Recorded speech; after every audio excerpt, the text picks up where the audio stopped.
एक नियम बना लो, 12 महीने शिवरात्रि आती है, हर महीने शिवरात्रि पड़ती है, महीने में 2 बार प्रदोष पड़ती है। या तो प्रदोष का नियम बनाओ या शिवरात्रि का नियम बनाओ। एक होता है शमी का पौधा, एक होता है मंदार का पौधा। मंदार जानते हो सब लोग? बोलो तो जम के। सफेद आंकड़ा भी उसको बोलते हैं, मंदार भी उसको बोलते हैं। मंदार का पौधा और एक होता है शमी का पौधा। कहते हैं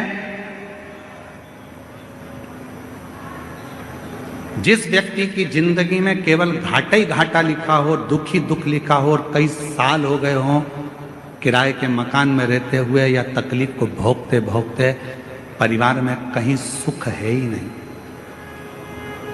2 पौधे को याद रखना। और दोनों पौधे की कथा हमने पूर्व में सुना चुके, मंदार और शमी। दोनों की कथा सुनाइए कि ये कौन से मुनि थे, कौन से ऋषि के बेटे थे, ये मंदार और शमी किसके पुत्र थे, सब कथा सुने। आप YouTube पर सर्च करिएगा तो आपको कथा पूरी मिल जाएगी। आप उसको सुनिए। जिसकी जिंदगी में दुख ही दुख लिखा, कष्ट ही कष्ट लिखा, परेशानी परेशानी लिखी, तो मंदार और शमी ये 2 पौधे ऐसे हैं जो जीवन में सुख प्रदान करते हैं। एक काम करना चालू करो, थोड़ी सी मिट्टी शमी के पेड़ के नीचे की और थोड़ी सी मिट्टी मंदार के पौधे के नीचे की, दोनों को लाओ, अच्छा मिलाकर उसका एक शिवलिंग का निर्माण करो और उस शिवलिंग का पूजन प्रदोष काल में शाम के समय शिवलिंग के सामने 2 घी के दिए जलाकर, जैसी घर में पूजन करते हो वैसी की वैसी पूजन करो, आरती करो, थोड़ा सा भोग लगाकर निवेदन कर उस शिवलिंग का बाद में विसर्जन करो। 5 या 7 प्रदोष कर लो या 5 या 7 शिवरात्रि कर लो। आपको किसी के आगे हाथ नहीं फैलाना पड़ेगा। मेरा देव अधिदेव महादेव स्वयं भंडार भरना प्रारंभ कर, स्वयं शिव भंडार भरेगा। मंदार और शमी के वृक्ष के नीचे का वो फल होता है जो सुख देगा, जो सुख देगा।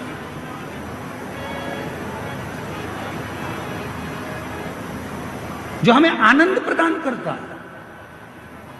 मंदार मतलब आप लोग जानते हो, वो सफेद आंकड़े की जो जड़ होती है, आंकड़ा होता है, उसके छोटे छोटे फूल होते हैं मंदार के, भगवान शंकर को चढ़ते हैं। और शमी की पत्ती तो आप लोग जानते ही हो, शमी का पत्र, इसके पौधे के नीचे और उसके पौधे, इसका वृक्ष और उसके वृक्ष के नीचे की थोड़ी थोड़ी मिट्टी प्रदोष काल में, या तो प्रदोष हो या शिवरात्रि हो, दोनों को मिलाकर उसका शिवलिंग बनाकर उसकी आराधना, उसकी।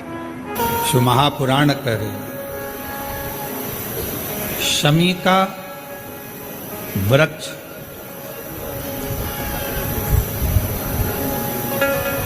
हमारे शरीर में जो रोग होता है, उस रोग के जितने भी तत्व होते हैं उनको शमी का वृक्ष खींचता।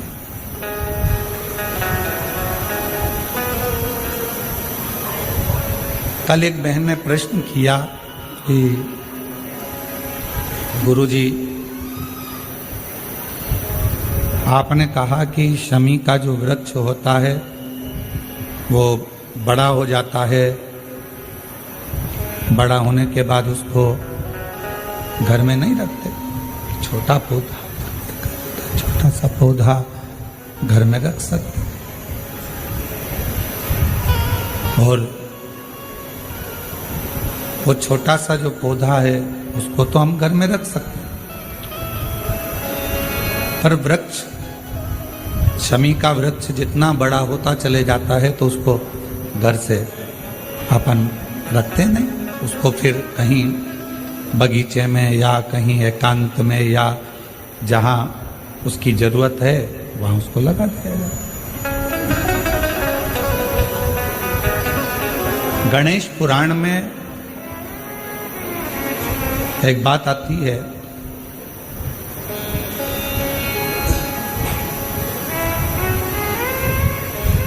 कि शमी का जो वृक्ष होता है वो रोग को खींच लेता।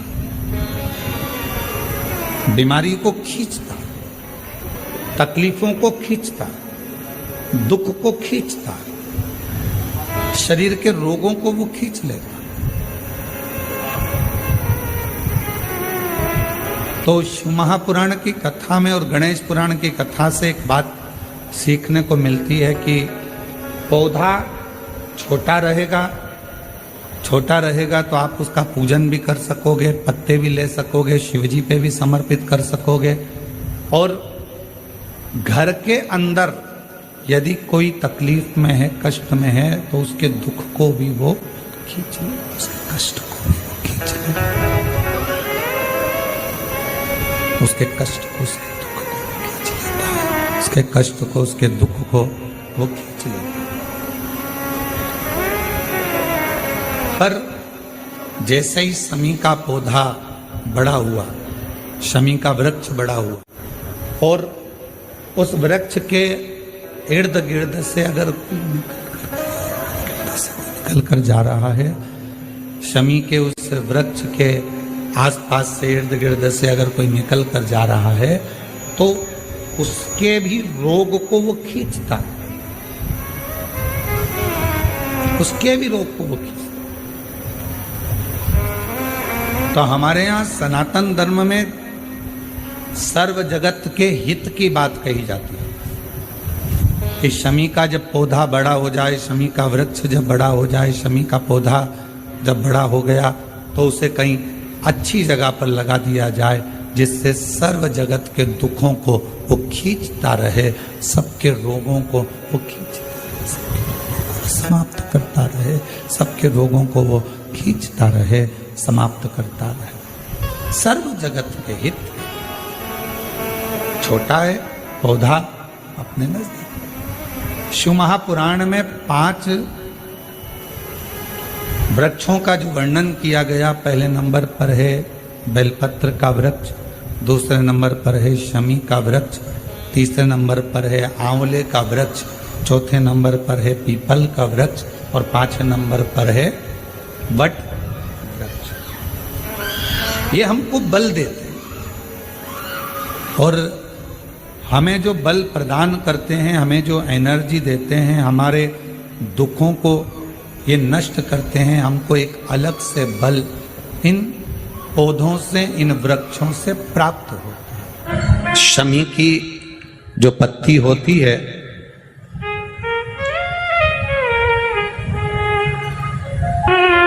शमी की जो पत्ती होती है,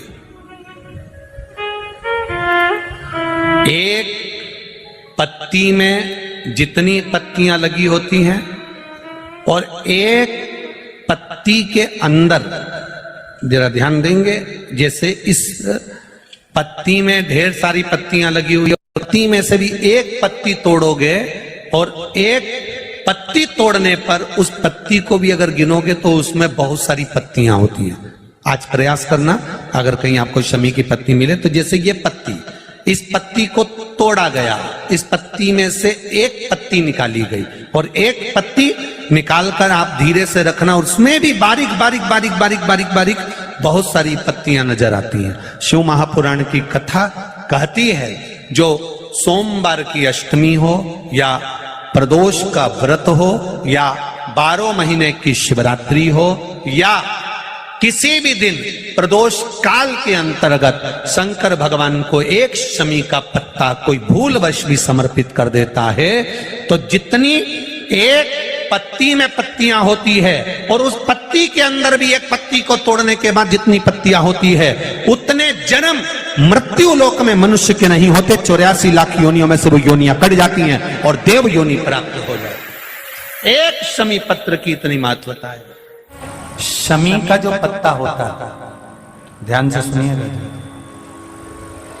रोज आप अगर शमी के पत्ते को नहीं चढ़ा सकते, महीने में 1 बार या 2 बार शमी का पत्ता शंकर के ऊपर अवश्य समर्पित करना चाहिए।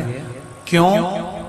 शरीर में अगर कोई बड़ी बीमारी आने वाली होती है, तो बाबा उस विष को समाप्त कर देते हैं, मात्र शमी का पत्ता समर्पित कर देते हैं। भले महीने में 2 बार चढ़ाओ, हफ्ते में 1 बार चढ़ाओ, तुम्हारा मन पड़े तो हफ्ते में 2 बार चढ़ाओ। ज्यादा बीमारी है, शमी का पत्ता एक शिव जी के शिवलिंग पर, और एक पत्ता जहां से पानी बहकर नीचे गिरता है ना, जलाधारी में से शिव जी पे जल चढ़ाया। जैसे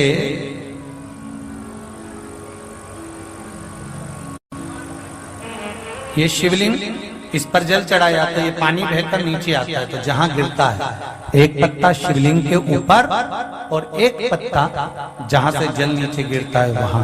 अगर ज्यादा बीमारी है और ऐसा लग रहा है कि डॉक्टर कह रहे हैं कि तबीयत ज्यादा खराब हो सकती है, जांचे जाएगी, ये होगा वो होगा, तो एक पत्ता शमी का ऊपर, एक पत्ता जलधारी जो बहकर नीचे आती है उसी पर चढ़ाना। शमी का पत्र रोग मुक्ति के लिए जब चढ़ाया जाता है तो भगवान शंकर का अवधूतेश्वर महादेव का नाम लेकर चढ़ाया जाता है। कौन सा महादेव? जम के बोलो जरा। अवधूतेश्वर महादेव का नाम लेकर चढ़ाया जाता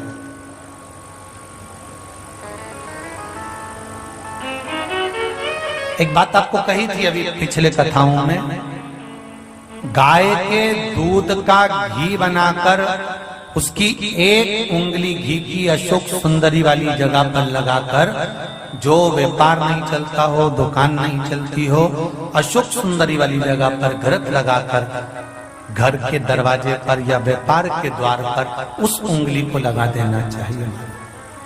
घृत पर होना गाय के घी का। गौमाता कल कथा में कहा था, एक दिया बेलपत्र के नीचे और एक दिया, बोलो बोलो जम के, अपने दरवाजे के राइट भाग में प्रदोष के दिन, प्रदोष काल में लगाना चाहिए, जिससे शंकर भगवान नंदी के साथ जाएं, तुम्हारे दरवाजे पर दिया लगा हुआ देखें तो शंकर भगवान नंदी शिव जी से कह दे, ये रोज मेरे मंदिर में आती है, ये रोज आपके मंदिर में आके 1 लोटा जल चढ़ाती है, आज दिया लगाकर बैठी है, आपका इंतजार कर रही है, इस पर दृष्टि फेर दो, कल्याण कर दो। दृष्टि फेरो, कल्याण।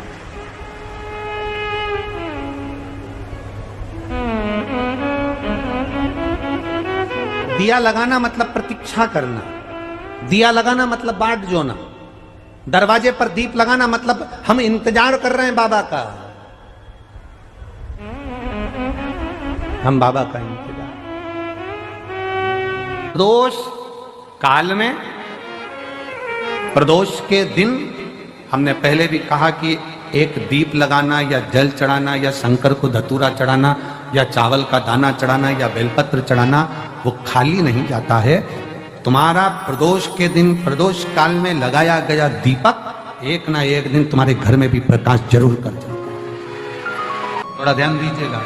मान लो मेरे बेटा बेटी कहीं अप्लाई कर रहे हैं नौकरी के लिए या अन्य चीज के लिए, तो वो अगर बेलपत्री के मध्य पत्ती और ये 2 पत्ती है, इस पत्ती के बीच की जो जगह होती है वहां यदि पीला चंदन और 1 चावल का दाना लेकर हरीश्वर महादेव का नाम लेकर शंकर के शिवलिंग पर प्रदोष के दिन अगर चढ़ा देते हैं तो वो बेटा बेटी जिस एग्जाम को दे रहा होता है अच्छी मेहनत के साथ, लगन के साथ, तो निश्चित है वो उसमें सफलता पाता जरूर। हरीश्वर महादेव, एक बार बोलो कौन से महादेव? हरीश्वर महादेव। जब कोई कह दे कि तुम्हारी जिंदगी में दुख ही दुख है, जब कोई कह दे तुम्हारे जीवन में कष्ट ही कष्ट है, तब एक काम चालू करो, शिव की आराधना।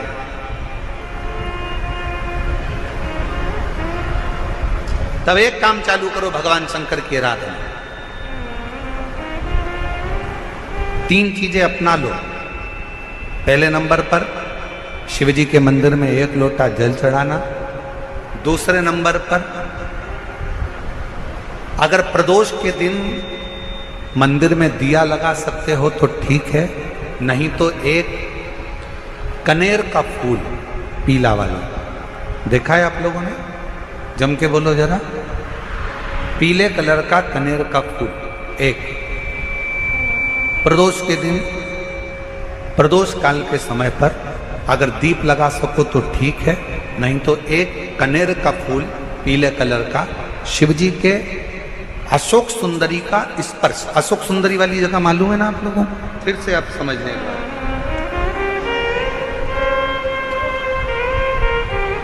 ये शिवलिंग,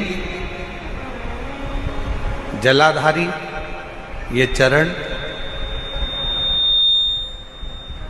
राइट में गणेश जी, लेफ्ट में कार्तिकेय जी, मध्य भाग में जो एक मोटी सी लाइन होती है वो अशोक सुंदरी का स्थान होता है। जहां पर शिवलिंग रखा हुआ है ये पार्वती जी का हस्त कमल।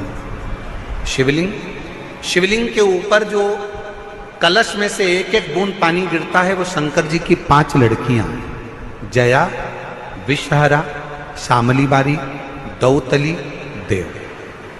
शिव जी के 6ठे नंबर की लड़की अशोक सुंदरी मध्य भाग में।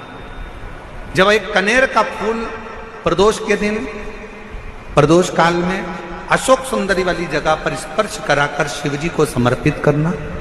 3 क्रम है, अगर बन सके तो करो। पहला 1 लोटा जल चढ़ाना, दूसरे नंबर पर अगर बहुत ज्यादा तकलीफ की जिंदगी चल रही हो, बहुत कष्टमय जीवन चल रहा हो और सब ने कह दिया कि तुम्हारी किस्मत में तो धक्के ही लिखे हैं, केवल आप धक्के ही खाओगे, तो एक कनेर का पुष्प प्रदोष के दिन, प्रदोष काल में अशोक सुंदरी का स्पर्श कराकर शिवलिंग पर चढ़ाओ। और बन सके प्रत्येक महीने शिवरात्रि आती है, जैसे कल शिवरात्रि है ऐसे हर महीने शिवरात्रि आती है। शिवरात्रि के दिन एक अक्षत, मात्र एक अक्षत, केवल एक चावल का दाना, एक दुर्वा के साथ शिव जी को समर्पित करना प्रारंभ करो। जिंदगी की कैसी भी तकलीफ होगी, मेरा शंकर भगवान उस तकलीफ को मिटाएगा। काटो।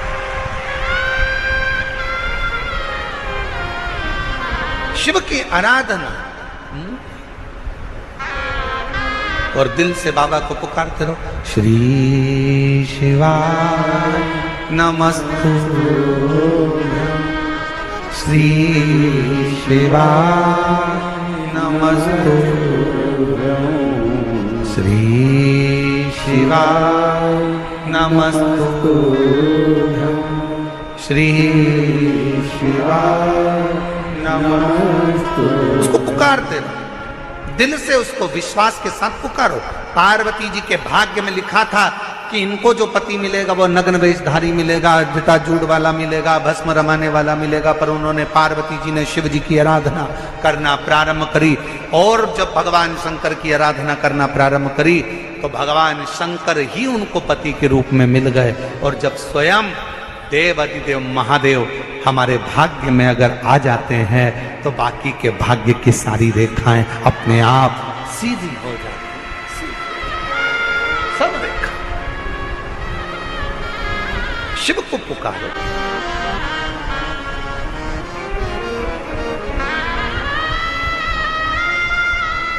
भगवान शंकर को पुकारने का प्रयास करो। महाराज,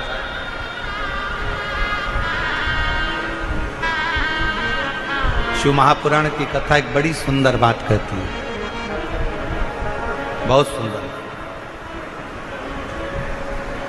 जिसके दिन खराब चल रहे हो ना, तुम्हें मालूम है कि तुम्हारा रिश्तेदार के दिन खराब चल रहे हैं, उसकी तकलीफ की जिंदगी चल रही है, उसको कष्ट है। हम जानते हैं कि दिल्ली वालों को इतना समय नहीं है, मुंबई वालों को इतना समय नहीं है, बड़े बड़े शहर वासियों को इतना समय नहीं है, पर शिव महापुराण की आज की बात को लेकर जाना। जिसके दिन खराब चल रहे हो, तुम्हारे रिश्तेदार, तुम्हारा कुटुंबी, मोहल्ले में किसी के दिन अगर बेकार चल रहे हो, बहुत कष्ट के दिन चल रहे हो, तो उससे कम से कम एक दिन में 2 बार जरूर मिला करो। क्यों? उसके दिन भले खराब चल रहे हैं, पर एक ना एक दिन मेरा बाबा उसका हाथ पकड़कर उसको उन्नति की सीढ़ी पर जरूर चढ़ा। अगर किसी के दिन खराब चल रहे हैं तो उससे 2 बार मिलो। अगर किसी का स्वास्थ्य खराब चल रहा है तो उससे 3 बार मिलो। चिंता मत करना, छोटी सी बीमारी है, ठीक हो जाओगे। चिंता मत करना, ऐसी बीमारियां तो आती रहती है, टेंशन मत लो। किडनी खराब हुई है, लीवर बेकार हुआ है, शुगर हो गई है, थायराइड हो गया, कैंसर हो गया, क्यों चिंता करते हो? 3 बार मिलो। किसी के दिन खराब चल रहे हैं तो 2 बार मिलो, किसी का स्वास्थ्य खराब है तो 3 बार मिलो। और घर में अगर बुजुर्ग माँ बाप हैं और उनके प्राण छूटने का समय है तो शिव पुराण की कथा कहती है उनकी सेवा में 24 घंटे लग जाओ। 24 अपने बुजुर्ग माँ बाप की सेवा में, अपने बुजुर्ग माता पिता की सेवा में हर घड़ी लगे, हर पल लगे। प्रदोष का दिन हो और प्रदोष काल में आप अपने घर से